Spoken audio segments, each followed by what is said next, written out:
Hello everyone, আসসালামু আলাইকুম। কেমন আছেন সবাই? আজকের ভিডিওটি হচ্ছে কোরবানি ঈদের সকাল নিয়ে। আমি জানি ভিডিওটা অনেক আগের, বাট আমার হাতে সময় ছিল না, প্লাস মনও ছিল না যে হ্যাঁ আমি ভিডিও এডিট করি। আমার যখন মন চাই আমি তখন এডিট করি, জাস্ট আমার রেখে দেওয়ার জন্য। তো যাই হোক, সকালবেলা উঠে দেখি এত সুন্দর রোদ, তো আমি দ্রুত গোসল করে চলে গেলাম বাহিরে, কারণ গরু কোরবানি দেওয়া হয়ে গিয়েছে। তো আমাদের রাস্তা দিয়ে কোরবানি দেয় যার যার বাড়ির সামনে। তো আমাদের প্রথম গরুটা কোরবানি দেওয়া হয়ে গিয়েছে, তো আমি দ্বিতীয় গরুটা দেখতে আসলাম, কারণ এটাকে ঈদের দিনে কোরবানি দেয়নি, ঈদের তৃতীয় দিন দিয়েছে, কারণ একসাথে দুইটা গরু সামলানো খুবই টাফ। তো আমি দেখে চলে গেলাম আমাদের প্রথম গরুর কাছে। তো এই ছিল প্রথম গরুটা। তো আমার কাজিন হচ্ছে এগুলো পরিষ্কার করছিল, দেন মামা কাজিন ওরা কাটাকাটি শুরু করে দিল, কষাই হচ্ছে তার কাজ করছিল, তা আম্মু হচ্ছে এগুলো ভাগাভাগি করছিল। দেন এগুলো সব কাজ কমপ্লিট হওয়ার পর আম্মু বাসায় চলে আসলো এগুলো রান্না করতে, যেহেতু বাসায় মাংস চলে এসেছে। তো আম্মু এবার বড় পাতিলে যে গোস্তগুলো ছিল সেগুলো তো মশলা দেওয়া শুরু করে দিল। আর এটি কিন্তু আমরা রাতে খাবো, এখন না, জাস্ট আম্মু এখন মশলা দিয়ে চুলায় বসিয়ে দেবে। আর দুপুরটা হচ্ছে অলরেডি চুলায় চড়িয়ে দিয়েছে।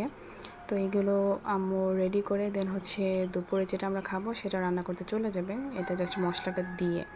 তো আমি সে ফাঁকে একটা ভিডিও করে নিলাম যে আম্মু কী পরিমাণে মশলা দিচ্ছে এটার জন্য। তো এই যে মশলা দিয়ে আম্মু জাস্ট রেখে দিয়েছে, দেন অন্য পাতিলের মাংসগুলি ধুয়ে ফেলছে। আর এদিকে চুলায় আছে গরুর কলিজা, আর হচ্ছে দুপুরে খাওয়ার জন্য যে গরুর মাংসটা রান্না করছে, সিনার মাংস এটা। তো এখানে আছে গরুর মাংসটা, আর এই পাশে দিয়েছে গরুর কলিজা। আর সাথে কিন্তু আমাদের একটা ফেভারিট লবণ মাংস রান্না করা হয়, যেটা কিনা অনেকে টেস্ট বুঝবে না, কালার প্রথম কালারটা দেখলে একটু খারাপ লাগতে পারে, বাট রান্না করার পর একদম ভাজা ভাজা কালার আসে, আর খেতে এত মজা হয়। রান্না করা থেকেও কিন্তু এই মাংসটা খুবই মজা। তো এটা হচ্ছে লবণ মাংস। ফার্স্টে একটু দেখতে সাদা লাগলেও পরবর্তীতে একদম খয়েরি হয়ে যায়, তো যেটা খেতে খুবই ভালো লাগে।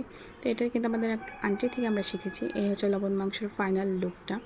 শুনতে লবণ মাংস লাগলেও এটা কিন্তু খুবই মজা। তো এটা হচ্ছে চর্বিযুক্ত যে মাংসগুলো থাকে সেগুলো দিয়ে রান্না করতে হয়। আর এবার একদম অল্প করেছে, কারণ আমি একা খাবো, আম্মু এবার খাবে না লবণ মাংস, কারণ যেহেতু চর্বি, আম্মুর এবার চর্বিটা খাওয়া অ্যাভয়েড করেছে। আর এটার জন্য আমি সারাটা বছর অপেক্ষা করি, কারণ কোরবানি ঈদ ছাড়া এটা কোনোভাবেই সম্ভব না। কেনা মাংস দিয়ে এটা করলে অতটা টেস্টি লাগে না। তো রাত প্রায় 1টা বেজে গেছে সব কাজ শেষ করতে করতে। তো ভাবলাম এক কাপ চা না খেলে আমার কখনোই ঘুম আসবে না, তাই দ্রুত চলে গেলাম চা বানাতে, কারণ চা আমার এনি টাইম লাগে, জাস্ট বানাতে যতক্ষণ আমার চা খাওয়ার মুড সবসময় থাকে।